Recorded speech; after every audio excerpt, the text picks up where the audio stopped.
Ciao, oggi sono nella Fiat 500X. In questo video ti mostrerò come gestire la mappa.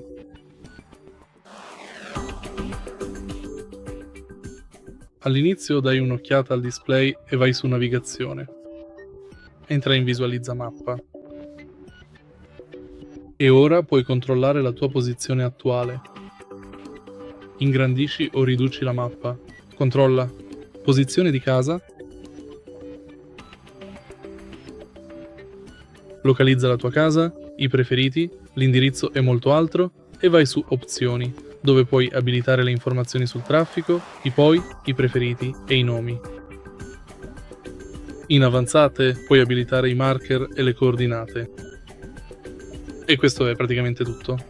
Se hai trovato utile questo video, lascia un like, un commento e iscriviti al canale.